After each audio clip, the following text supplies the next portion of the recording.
പ്രധാനമന്ത്രി നരേന്ദ്രമോദിയുടെ ടീം നമ്മൾ എടുത്തു കഴിഞ്ഞാൽ രാജ്നാഥ് സിംഗ് അദ്ദേഹത്തിന്റെ ഡിഫൻസ് മിനിസ്റ്ററാണ്. നമ്മുടെ അമിത്ഷാ അദ്ദേഹം ഹോം അഫയേഴ്സ് മിനിസ്റ്ററാണ്.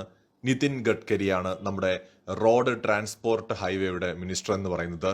അതുപോലെ നമ്മുടെ പ്രകാശ് നദ്ദ അദ്ദേഹമാണ് ഹെൽത്ത് ഫാമിലി വെൽഫെയറിന്റെയും കെമിക്കൽ തുടങ്ങിയ വകുപ്പുകളുടെയും ഒക്കെ കെമിക്കൽസിന്റെയും ഒക്കെ മിനിസ്റ്റർ എന്ന് പറയുന്നത്. ശിവരാജ് സിംഗ് ചൗഹാനാണ് നമ്മുടെ അഗ്രികൾച്ചർ ഫാർമേഴ്സ് വെൽഫെയറിന്റെയും അതുപോലെ റൂറൽ ഡെവലപ്മെന്റിന്റെയും മിനിസ്റ്റർ എന്ന് പറയുന്നത്. നിർമ്മല സീതാരാമൻ ഫിനാൻസ് മിനിസ്റ്ററാണ്. നമ്മുടെ സുബ്രഹ്മണ്യൻ ജയശങ്കർ അദ്ദേഹം എക്സ്റ്റേണൽ അഫയേഴ്സ് മിനിസ്റ്ററാണ്. അതുപോലെ തന്നെ വളരെ നന്നായിട്ട് പെർഫോം ചെയ്യുന്ന ചില വകുപ്പുകളുണ്ട്. അതിലൊന്ന് നമ്മുടെ ministry of commerce and industry ആണ്. പീയൂഷ് ഗോയലാണ് ഈ വകുപ്പിന്റെ ശരിക്കും മന്ത്രി എന്ന് പറയുന്നത്. Ashwini Vaishnaw ministry of railway information and broadcasting electronics and information technology പ്രധാനപ്പെട്ട വകുപ്പുകളുടെയൊക്കെ മിനിസ്റ്ററാണ് ഇദ്ദേഹം. സോ ഇതിനകത്ത് നമുക്കറിയാം, ഇപ്പോൾ കോൺഗ്രസ് പാർട്ടിയിൽ നിന്ന് വന്ന ജ്യോതിരാദിത്യ സിന്ധ്യ അദ്ദേഹം നേരത്തെ വളരെ പ്രധാനപ്പെട്ട ഒരു വകുപ്പിലായിരുന്നു. ഇപ്പോഴും അദ്ദേഹം ministry of communication development of north eastern region ഇങ്ങനെയുള്ള വകുപ്പുകളുടെ മിനിസ്റ്ററാണ് അദ്ദേഹം. അതുപോലെ തന്നെ കിരൺ റിജിജു അദ്ദേഹം മൈനോറിറ്റിയുമായി ബന്ധപ്പെട്ടുള്ള വകുപ്പിന്റെ മന്ത്രിയാണ്. ഇവരൊക്കെ തന്നെ ക്യാബിനറ്റ് റാങ്കുള്ള മന്ത്രിമാരാണ്. അപ്പൊ ഇതിനകത്ത് സർപ്രൈസിംഗ് ആയിട്ട് നമുക്ക് തോന്നുന്ന പേരുകളിൽ ഒന്നെന്ന് പറയുന്നത് അശ്വിനി വൈഷ്ണവ്. അദ്ദേഹം ബൈ പ്രൊഫഷൻ ഒരു പൊളിറ്റീഷ്യൻ അല്ല, അദ്ദേഹം ഒരു സിവിൽ സർവീസ് ഉദ്യോഗസ്ഥനാണ്. 1994 അദ്ദേഹം IAS ജോയിൻ ചെയ്ത ഒരാളാണ് ഒഡീഷ കേഡറിൽ നിന്ന്. സോ ഇദ്ദേഹം പൊളിറ്റിക്സിലേക്ക് വരുന്നത് വളരെ വളരെ ലേറ്റ് ആയിട്ടാണ്. അതായത് പ്രധാനമന്ത്രി നരേന്ദ്രമോദിയാണ് ഇദ്ദേഹത്തെ പൊളിറ്റിക്സിലേക്ക് കൊണ്ടുവരുന്നത്. 2021 ഇദ്ദേഹത്തിനെ റെയിൽവേ മന്ത്രിയായിട്ട് കൊണ്ടുവരികയാണ്. കൂട്ടത്തില് മിനിസ്ട്രി ഓഫ് ഇൻഫർമേഷൻ ടെക്നോളജി എന്നുള്ള ഒരു വകുപ്പും ഇദ്ദേഹത്തിന് കിട്ടുന്നുണ്ട്. അതിൽ റെയിൽവേ മന്ത്രിയായിട്ട് ഇദ്ദേഹം ഈ 2021 വരുമ്പോൾ ആ സമയത്ത് പീയൂഷ് ഗോയൽ ആയിരുന്നു റെയിൽവേ മന്ത്രിയായിരുന്നത്. പീയൂഷ് ഗോയലിൽ നിന്നാണ് ഇദ്ദേഹം ഈ ഒരു ചുമതലയിലേക്ക് വരുന്നത്. ഇന്ന് ഇന്ത്യയിൽ ഏറ്റവും നന്നായിട്ട് പെർഫോം ചെയ്യുന്ന ഒരു മന്ത്രിയാണ് ഈ അശ്വിനി വൈഷ്ണവ് എന്ന് പറയുന്നത്. ഇന്ത്യൻ റെയിൽവേ ഇപ്പൊ നമ്മൾ ഏറ്റവും ഒടുവിൽ നമ്മൾ സംസാരിച്ചത് എന്താണ്? ഹൈപ്പർ ലൂപ്പ് സാങ്കേതിക വിദ്യയുമായി ബന്ധപ്പെട്ടുള്ള കാര്യങ്ങളാണ്. ആ നിലയിലേക്ക് വേഗത്തിൽ ഒരു വളർച്ച കാണുന്നുണ്ട്. വളരെയധികം ഇന്ത്യയുടെ വളർച്ചയിൽ സംഭാവനകൾ നൽകാൻ കഴിയുന്ന ഒരു വ്യക്തിയാണ് ഇദ്ദേഹം. 54 വയസ്സേ പ്രായമായിട്ടുള്ളൂ. സാധാരണ പൊളിറ്റീഷ്യൻസുമായിട്ട് കമ്പയർ ചെയ്യുമ്പോൾ വളരെ പ്രായം കുറവാണ്. അപ്പൊ ഇദ്ദേഹത്തിന് ഇനിയും ഒരുപാട് രാജ്യത്തിന് വേണ്ടിയിട്ട് അദ്ദേഹത്തിന് നൽകാനായിട്ട് കോൺട്രിബ്യൂട്ട് ചെയ്യാനായിട്ട് പറ്റും. ഞാൻ ഇതിനകത്ത് ഏറ്റവും ഇൻട്രസ്റ്റിംഗ് ആയിട്ട് എനിക്ക് സംസാരിക്കാനുള്ളത് നരേന്ദ്രമോദി ഓരോ വിഭാഗത്തിലേക്കും ഓരോ വകുപ്പുകളിലേക്കും മന്ത്രിമാരെ തെരഞ്ഞെടുക്കുന്ന കാര്യത്തിലാണെങ്കിലും അല്ലെങ്കിൽ പുതിയ വകുപ്പുകളിൽ മികച്ച പെർഫോം ചെയ്യാൻ കഴിയുന്ന ആൾക്കാരെ തെരഞ്ഞെടുക്കുന്ന കാര്യത്തിലാണെങ്കിലും പുലർത്തുന്ന വൈദഗ്ധ്യത്തെക്കുറിച്ചാണ്. പ്രധാനമന്ത്രി നരേന്ദ്രമോദിയെ കുറിച്ച് നമ്മുടെ ജയശങ്കർ നടത്തിയ ഒരു വെളിപ്പെടുത്തല് ഇപ്പൊ വളരെയധികം ചർച്ചയാവുന്നുണ്ട്. ആദ്യമായിട്ട് നേരിട്ട് മോദിയുമായിട്ട് ഡീൽ ചെയ്യേണ്ട ഒരു സിറ്റുവേഷൻ വരുന്നത് നമ്മുടെ ജയശങ്കർ ചൈനയുടെ അംബാസഡർ ആയിരുന്ന സമയം. അന്ന് പ്രധാനമന്ത്രി നരേന്ദ്രമോദി ഗുജറാത്ത് മുഖ്യമന്ത്രിയാണ്. ആ സമയത്ത് മോദി അവിടേക്ക് എത്തുമ്പോഴാണ് ഇരുവരും തമ്മിൽ കൂടിക്കാഴ്ച നടക്കുന്നതും നേരിട്ടൊരു ഡീലിങ്സിലേക്ക് എത്തുന്നതും. അതായത് ഒരു ഒഫീഷ്യൽ ആയിട്ടുള്ള ഒരു ഏതെങ്കിലും ഒരു വിഷയവുമായി ബന്ധപ്പെട്ടൊരു ചർച്ചയും കാര്യങ്ങളും ഒക്കെ ഉണ്ടാവുന്നത്. പിന്നീട് 2014 അദ്ദേഹം ഇന്ത്യയുടെ പ്രധാനമന്ത്രിയായിട്ട് മാറുമ്പോൾ ജയശങ്കർ ഇതിനിടയിൽ മോദിയെ കാണുന്നേ ഇല്ല. നമ്മൾ മനസ്സിലാക്കേണ്ട കാര്യം അതാണ്. മോദി പ്രധാനമന്ത്രി ആയതിനു ശേഷം ജൂണിൽ ഇവർ കൂടിക്കാഴ്ച നടക്കുന്നുണ്ട്. അമേരിക്കയിൽ വെച്ചാണ് ശരിക്കും മോദിയും ജയശങ്കറും തമ്മിൽ അടുത്തൊരു ഡീലിങ്സ് ഉണ്ടാവുന്നത്. അതായത് മോദി പ്രധാനമന്ത്രി ആയതിനു ശേഷമുള്ള ആദ്യ അമേരിക്കൻ വിസിറ്റ്. അത് വളരെയധികം അന്ന് ഭയങ്കരമായിട്ട് ചർച്ചയും വൈറലും ഒക്കെ ആയി, മോദിയുടെ ആ സന്ദർശനവും പ്രസംഗവും ഒക്കെ. അപ്പോ അത് കഴിഞ്ഞു. അദ്ദേഹത്തിന്റെ സന്ദർശനത്തിന് ശേഷം തൊട്ടടുത്ത വർഷം, അതായത് നരേന്ദ്രമോദിയും ജയശങ്കറും അമേരിക്കയിൽ വെച്ച് മീറ്റ് ചെയ്യുന്നു. അവിടെ വെച്ചുള്ള മോദിയുടെ പ്രസംഗവും കാര്യങ്ങളും ഒക്കെ കഴിയുന്നു. മോദി തിരിച്ച് ഇന്ത്യയിലേക്ക് വരുന്നു. തൊട്ടടുത്ത വർഷം നമ്മുടെ ജയശങ്കറിനെ ഫോറിൻ സെക്രട്ടറി ആയിട്ട് ചൂസ് ചെയ്യാണ്. അത് വളരെ സർപ്രൈസിംഗ് ആയിട്ട് അദ്ദേഹത്തിന് തോന്നി. അദ്ദേഹം ഒട്ടും പ്രതീക്ഷിക്കാത്തൊരു കാര്യമായിരുന്നു. ഫോറിൻ സെക്രട്ടറി ആയിട്ട്, അന്ന് സുഷമ സ്വരാജ് ആണ് നമ്മുടെ വിദേശകാര്യമന്ത്രി, ഫോറിൻ സെക്രട്ടറി ആയിട്ട് ജയശങ്കർ വരുന്നു. 3 വർഷം ആ വിദേശകാര്യ വകുപ്പിന്റെ സെക്രട്ടറി എന്ന ചുമതലയിൽ അദ്ദേഹം വർക്ക് ചെയ്യാണ്. നോക്കൂ, ഇതിനിടയിൽ പ്രധാനമന്ത്രിയുമായിട്ട് ഒഫീഷ്യലായിട്ടുള്ള ചർച്ചകളും മറ്റുമൊക്കെ നടക്കുന്നു എന്നുള്ളതിനപ്പുറം ഭയങ്കരമായിട്ടുള്ള യാതൊരു അടുപ്പമോ ബന്ധമോ ഒന്നുമില്ല. മോദി വളരെയധികം അദ്ദേഹത്തിന്റെ ചുമതലകളിൽ ഉത്തരവാദിത്തങ്ങളിൽ വളരെ കർക്കശക്കാരനായിട്ടുള്ള ഒരാളാണ്. ഈ അമേരിക്കൻ പ്രസിഡന്റ് ട്രംപ് പറഞ്ഞ പോലെ കാണുമ്പോൾ ഒരു പാവം സാധുവിനെ പോലെ ചിരിച്ചുകൊണ്ടിരിക്കുന്നു എന്നൊക്കെ തോന്നും. പക്ഷേ അദ്ദേഹത്തിന്റെ ഉത്തരവാദിത്വങ്ങളുടെ കാര്യത്തിൽ അദ്ദേഹം വളരെ സ്ട്രോങ് ആണ്, വളരെ കർക്കശക്കാരനായിട്ടുള്ള ആളുമാണ്. സോ അതുകൊണ്ട് തന്നെ അദ്ദേഹത്തിന്റെ പ്രോട്ടോകോൾ വിട്ടുള്ള യാതൊരു ബന്ധവും ജയശങ്കറുമായിട്ടൊന്നും പുലർത്തിയിട്ടുമില്ല. ഒരു ഫോറിൻ സെക്രട്ടറി എന്നുള്ള പരിഗണനയ്ക്കപ്പുറം ഒരു പരിഗണനയും കൊടുത്തിട്ടുമില്ല. 2019 തെരഞ്ഞെടുപ്പ് വന്നു, വീണ്ടും മോദി തന്നെ അധികാരത്തിലേക്ക് വന്നു.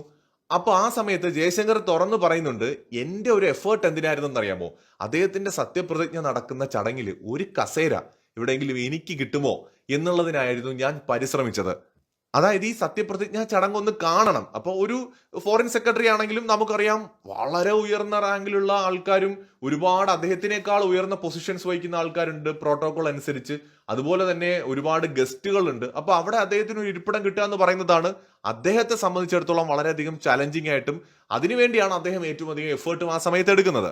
എന്നാൽ പെട്ടെന്നാണ് നരേന്ദ്രമോദിയുടെ ഭാഗത്തു നിന്ന് അദ്ദേഹത്തിന് ക്ഷണമുണ്ടാവുന്നത്. അതായത്, നിങ്ങളാണ് അടുത്ത നമ്മുടെ ഫോറിൻ മിനിസ്റ്റർ, എത്രയും പെട്ടെന്ന് വരൂ, നമുക്ക് സത്യപ്രതിജ്ഞയ്ക്ക് വേണ്ട തയ്യാറെടുപ്പുകൾ ആവശ്യമാണ് എന്ന് പറഞ്ഞിട്ട് സത്യത്തിൽ അന്ന് ഏവരെയും ഞെട്ടിച്ചുകൊണ്ടാണ് നരേന്ദ്രമോദി എസ് ജയശങ്കറിനെ തെരഞ്ഞെടുക്കുന്നത്. അന്ന് അദ്ദേഹം ഫോറിൻ സെക്രട്ടറി ഒക്കെ ആയിരുന്നെങ്കിലും പൊതുവെ അങ്ങനെ മുഖ്യധാരാ മാധ്യമങ്ങളിലൊന്നും ഇദ്ദേഹത്തെ ആർക്കും അറിയില്ല.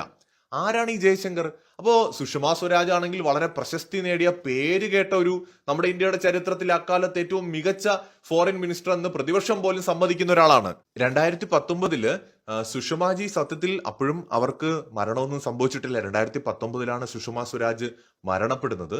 പക്ഷെ ഈ തെരഞ്ഞെടുപ്പ് കഴിഞ്ഞ് സത്യപ്രതിജ്ഞാ ചടങ്ങ് നടക്കുമ്പോൾ സുഷമ സ്വരാജ് അപ്പോഴും ഉണ്ട്. അപ്പോ സുഷമ സ്വരാജിനെ മാറ്റി ജയശങ്കറിനെ കൊണ്ടുവന്നപ്പോ മോദി അദ്വാനി പക്ഷക്കാരി ആയതുകൊണ്ട് സുഷമ സ്വരാജിനെ ഒതുക്കുന്നതാണെന്ന തരത്തിലൊക്കെ ആക്ഷേപങ്ങൾ പോലും ഉയർന്നു. പക്ഷെ യാഥാർത്ഥ്യം സുഷമ സ്വരാജിന്റെ ആരോഗ്യസ്ഥിതി ആ സമയത്ത് വളരെ മോശമായിരുന്നു. സുഷമ സ്വരാജിന്റെ കൂടി അനുമതി തീർച്ചയായും നരേന്ദ്രമോദി വാങ്ങിയിട്ടുണ്ടാകണം. കാരണം സുഷമ സ്വരാജിന് കീഴിൽ ഉണ്ടായിരുന്ന ഫോറിൻ സെക്രട്ടറിയാണ് ആ സമയത്ത് നമ്മുടെ ജയശങ്കർ എന്ന് പറയുന്നത്. അപ്പോ തീർച്ചയായും സുഷമ സ്വരാജിന്റെ ആശീർവാദത്തോടെ തന്നെയായിരിക്കും അദ്ദേഹം ആ ചുമതലയിലേക്ക് എത്തുക. പക്ഷെ എന്നാലും ആ സമയത്ത് ഒരു വിവാദം പോലും ഉണ്ടായി. അപ്പോ നരേന്ദ്രമോദി എങ്ങനെ മനസ്സിലാക്കി ഇദ്ദേഹം ഒരു മികച്ച വ്യക്തി ആയിരിക്കും ഈ ഒരു പദവിയിലേക്കെന്ന്? കാരണം ഈ ഒരു കസേര കിട്ടാനായിട്ട് എത്രയോ എംപിമാര് കാത്തിരിക്കുകയാണ്, എത്രയോ പേര്. കാരണം BJPക്ക് അന്ന് 300-ലധികം സീറ്റ് കിട്ടിയ ഒരു തെരഞ്ഞെടുപ്പാണ് 2019. എംപിമാർക്ക് കുറവില്ല, നേതാക്കൾക്ക് കുറവില്ല. സുഷമ സ്വരാജ് ഒഴിയുന്ന ഒരു പദവിയിലേക്ക് തത്തുല്യമായ ഒരു സീനിയർ ആയിട്ടുള്ള അല്ലെങ്കിൽ ഫോറിൻ റിലേഷൻസുമായിട്ട് വളരെയധികം എക്സ്പീരിയൻസ് ഉള്ള ഒരുപാട് എംപിമാരൊക്കെ ആ സമയത്തുണ്ട് നമ്മുടെ BJPയിൽ. അവരിൽ ആരെങ്കിലും ഒക്കെ വേണമെങ്കിൽ ഈ ഒരു പദവിയിലേക്ക് അന്ന് വേണമെങ്കിൽ മോദിക്ക് ചൂസ് ചെയ്യാമായിരുന്നു. പകരം എസ് ജയശങ്കറിനെ നരേന്ദ്രമോദി തെരഞ്ഞെടുത്തു. അവിടെയാണ് നമ്മൾ മോദിയുടെ ലീഡർഷിപ്പ് ക്വാളിറ്റിയെ വിലയിരുത്തേണ്ടത്.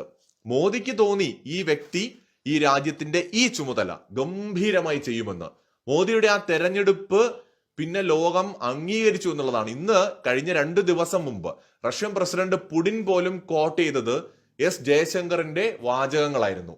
അദ്ദേഹം ഇങ്ങനെ തന്നെ പറഞ്ഞു, അതായത് ഇന്ത്യയുടെ ജയശങ്കർ പറഞ്ഞതാണ് ബ്രിക്സിനെ കുറിച്ച് പറയാനുള്ള ഏറ്റവും ബെസ്റ്റ് ആയിട്ടുള്ള വാചകം.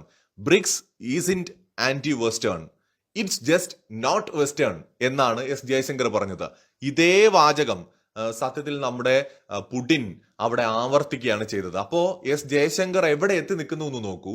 ഇന്ന് ലോകത്തിലെ തന്നെ ഏറ്റവും മികച്ച ഫോറിൻ മിനിസ്റ്റർ എന്ന് പറയാവുന്ന ആളാണ് എസ് ജയശങ്കർ. ഒരു പക്ഷേ റഷ്യയുടെയും ചൈനയുടെയും അമേരിക്കയുടെയും ഫോറിൻ മിനിസ്റ്റേഴ്സിനേക്കാൾ മികച്ച രീതിയിൽ ഒരു ട്രാക്ക് റെക്കോർഡ് ഡെവലപ്പ് ചെയ്യാൻ ചുരുങ്ങിയ വർഷം കൊണ്ട് എസ് ജയശങ്കറിന് സാധിച്ചു. ഇത് BJPയുടെ ഒരു തെരഞ്ഞെടുപ്പല്ല, ഇത് ഏതെങ്കിലും തരത്തില് ഒരുപക്ഷെ RSSന്റെ തെരഞ്ഞെടുപ്പല്ല, ഇത് നരേന്ദ്രമോദിയുടെ തെരഞ്ഞെടുപ്പാണ്. RSS നേരിട്ട് പൊളിറ്റിക്സിനകത്ത് കയറി ഇടപെടാറില്ല. RSS എന്ന് പറയുന്നത് അവരുടെ ദേശീയതയും അവരുടെ കാഴ്ചപ്പാടുകൾക്കും അനുകൂലമായ സാഹചര്യത്തില് നേതാക്കളെയും യുവാക്കളെയും ഒക്കെ സൃഷ്ടിക്കുക എന്നുള്ള ഒരു ഉത്തരവാദിത്തം ചെയ്യുന്നുള്ളൂ. ഇപ്പൊ RSSന്റെ നേതാവ് മോഹൻ ഭാഗവത്, അദ്ദേഹം ആ പ്രസ്ഥാനത്തിൽ മറ്റുള്ള അദ്ദേഹത്തിന്റെ മുമ്പുണ്ടായിരുന്ന നേതാക്കൾ രൂപപ്പെടുത്തിയെടുത്ത ഒരു സാഹചര്യത്തിൽ വളർന്നു വന്ന് ഇന്ന് അതിന്റെ തലപ്പത്തെത്തിയ ഒരു നേതാവാണ്. അതുപോലെ നരേന്ദ്രമോദി RSSലൂടെ വന്നു, നരേന്ദ്രമോദി ഇന്നൊരു ഇന്ത്യയുടെ ലീഡർഷിപ്പിലേക്ക് എത്തുന്നു. അപ്പൊ മോദിയുടെ ഡിസിഷൻസ് ഒരിക്കലും എന്തായിരിക്കണമെന്ന് RSSന്റെ നേതാക്കളോ അല്ലെങ്കിൽ മോദിയുടെ മേൽ മറ്റേതെങ്കിലും ഒരു നിയന്ത്രണങ്ങളോ ഉണ്ടാവില്ല. കൂടിയാലോചനകൾ ഉണ്ടാകാം തീർച്ചയായും, പക്ഷേ അന്തിമമായ തീരുമാനം എപ്പോഴും ആ ടോപ്പ് ലീഡർഷിപ്പ് തന്നെയായിരിക്കും. ഇപ്പൊ RSSന്റെ കാര്യത്തിൽ മോഹൻ ഭാഗവത് എന്നതുപോലെ BJPയുടെ കാര്യത്തിൽ അതിന്റെ അധ്യക്ഷൻ എന്നതുപോലെ രാജ്യവുമായി ബന്ധപ്പെട്ട വിഷയങ്ങളിൽ തീർച്ചയായും പ്രധാനമന്ത്രിക്ക് തന്നെയായിരിക്കും അതിനുള്ള സ്വാതന്ത്ര്യമുള്ളത്. അപ്പൊ അദ്ദേഹത്തിന് ഈ ഒരു തെരഞ്ഞെടുപ്പ് നടത്താൻ കഴിഞ്ഞുവെങ്കിൽ, ഇനി അല്ലെങ്കിൽ ആരെങ്കിലും അദ്ദേഹത്തിന് ജയശങ്കറിന്റെ പേര് നിർദ്ദേശിച്ചു എന്നിരിക്കട്ടെ, ആ നിർദ്ദേശം ശരിയാണെന്ന് മനസ്സിലാക്കാൻ അദ്ദേഹത്തിന് കഴിയണമെങ്കിൽ അതിന് തീർച്ചയായും ഒരു ലീഡർഷിപ്പ് ക്വാളിറ്റി വേണം. അത് എല്ലാവർക്കും ഇല്ല. ഇന്ന് ഏറ്റവും നന്നായി പെർഫോം ചെയ്യുന്ന നമ്മുടെ ഒരു വകുപ്പാണ് വിദേശകാര്യ വകുപ്പ് എന്ന് പറയുന്നത്. ഇന്ത്യയുടെ ആ ഒരു അഭിമാനം ഉയർത്തിപ്പിടിക്കുന്ന, എവിടെയും തലകുനിക്കാതെ, എവിടെയും കോംപ്രമൈസ് ചെയ്യാതെ, തലയെടുപ്പോടെ ലോക വേദികളിൽ ഇന്ന് ഇന്ത്യയുടെ ജയശങ്കറിന്റെ വാക്കുകൾക്കുണ്ടാവുന്ന ഒരു പ്രസക്തി നമുക്കറിയാം. അമേരിക്കയുടെയും ചൈനയുടെയും പോലും മാധ്യമങ്ങൾ ജയശങ്കറിനെ കവർ ചെയ്യാനായിട്ട് കാണിക്കുന്ന വ്യഗ്രത, അദ്ദേഹത്തിനോട് ചോദ്യങ്ങൾ ചോദിക്കുമ്പോൾ സത്യം പറയാലോ, ഇവൻ നരേന്ദ്രമോദിയോട് ചോദ്യങ്ങൾ ചോദിക്കാൻ പോലും ചിലപ്പോ വെസ്റ്റേൺ മീഡിയാസിന് വലിയ പേടി കാണില്ല. പക്ഷേ ജയശങ്കറിനോട് ചോദ്യങ്ങൾ ചോദിക്കാൻ പേടിയുണ്ടാവും. കാരണം മറുപടി ഏത് വഴി തുളച്ചു കയറുമെന്ന് പറയാൻ പറ്റില്ല, അങ്ങ് ഇല്ലാണ്ടാക്കി കളയും നിമിഷ നേരം കൊണ്ട്. അത്രയും സ്ട്രോങ് ആയിട്ട് ഡീൽ ചെയ്യാൻ പറ്റുന്ന ഒരു വ്യക്തിയായിട്ട് ഇന്ന് ജയശങ്കർ മാറിയിട്ടുണ്ട്. സോ അവിടെയാണ് മോദി ഡിഫറെന്റ് ആവുന്നത്. മോഡി എന്ന വ്യക്തി ഇന്ന് നരേന്ദ്രമോദി ആരും അംഗീകരിക്കില്ല, ഓർത്തു വയ്ക്കുക, പ്രതിപക്ഷം ഉൾപ്പെടെ മോദി അംഗീകരിക്കില്ല. എന്നാൽ കുറെ വർഷങ്ങൾ കഴിയുമ്പോൾ ഇന്ത്യയുടെ പ്രധാനമന്ത്രി നരേന്ദ്രമോദിയുടെ വാല്യൂ എന്താണെന്ന് ഇന്ന് മോദി എതിർക്കുന്നവർ പോലും അംഗീകരിക്കും. അത് അത്രയും എന്താ പറയാ, അത്രയും റെയർ ആയിട്ടുള്ള ഒരു ലീഡറാണ് നരേന്ദ്രമോദി. വളരെ വിഷനുള്ള, എല്ലാ വിഷയങ്ങളെക്കുറിച്ചും കൃത്യമായ ധാരണയുള്ള ഒരു മികച്ച ലീഡറാണ് നരേന്ദ്രമോദി. ഇക്കാര്യത്തിൽ ഒരു തർക്കവുമില്ല. മറ്റൊരു വീഡിയോയുമായി വീണ്ടും കാണാം.